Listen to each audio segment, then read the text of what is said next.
Hi, I'm Redenius, and I'm here to describe my article that I wrote. I wrote it about the Richard Sherman situation that's going on right now, about how he pleaded not guilty to 5 misdemeanor charges.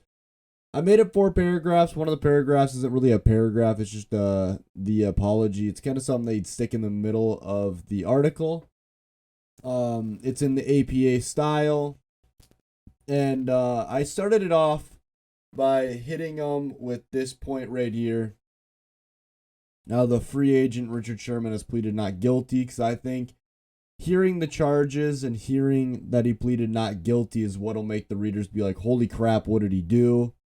And then I was thinking about it. The Twitter post you could probably put below what he did. So you could switch the second and third paragraph. But personally, I wouldn't.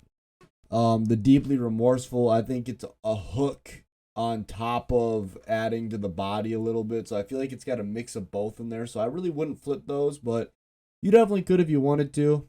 I think it really attaches to the hook, though, showing that he actually came out talking about how deeply remorseful he was, getting the reader more into the situation. So that would be like the hook, the where you would add your, sound on tape, stuff like that.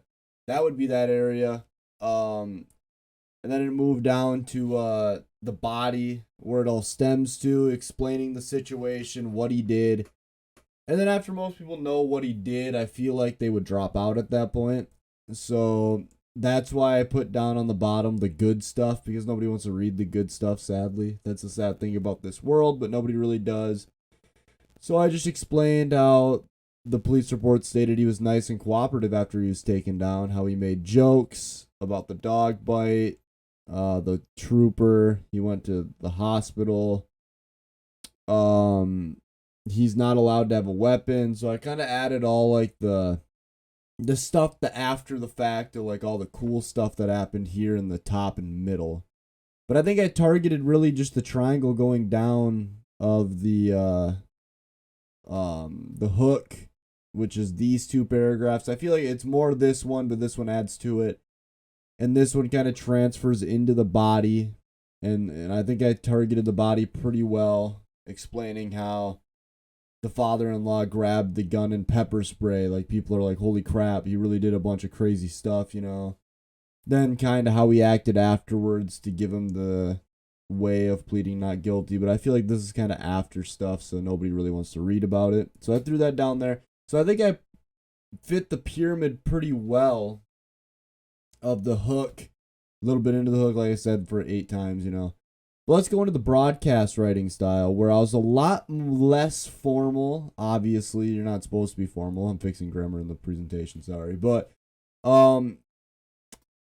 Richard Sherman got himself in a little bit of trouble, which is true. I kind of went with more of like an interesting attack approach of it, where like I'm making a little bit of a joke out of it, because Sherman made himself a joke out of it. And because I think that hooks the reader more. I really added the top of the bun on top here, saying Richard Sherman got himself in trouble with the law this week. I'm really getting the top of the bun attached into like, oh, did I say a little? I mean, a lot. He's in serious trouble with the law. Everybody's like, well, what did he do? Then I added the meat, the part that everybody cares about. The Sherman decided to go drinking and driving, which never ends good. And I kept adding like my own little twist to it to keep people attached. Talking about he breaks through the door, best football moves. I had little jokes in there, little pop culture stuff, whatever. And then I said at the end, I'm sorry, the bottom of the bun, the ending of the hook. Yeah, I'm sorry, Sherman. You're not innocent. I don't think you're going to get away with not pleading guilty. I think I attacked each part of the sandwich here.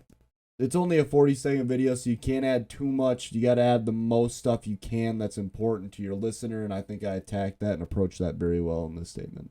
Richard Sherman pleaded not guilty after he got himself in a little bit of trouble with the law this week. Oh, did I say a little? I mean a ton of charges. Sherman is in some serious trouble with the law. Sherman decided to go drinking and driving, which never ends good. Then he proceeded to go to his in-laws' home and tries to break in. This caused his father-in-law to get a gun and pepper spray. Then he tries to break through the door. He realized the door's a better old line than the Colts. The cops showed up. Sherman gave them his best football moves. Not very good since he got arrested. There is now a video released of him trying to break down the door. Yeah, I'm sorry, Sherman. You're not so innocent.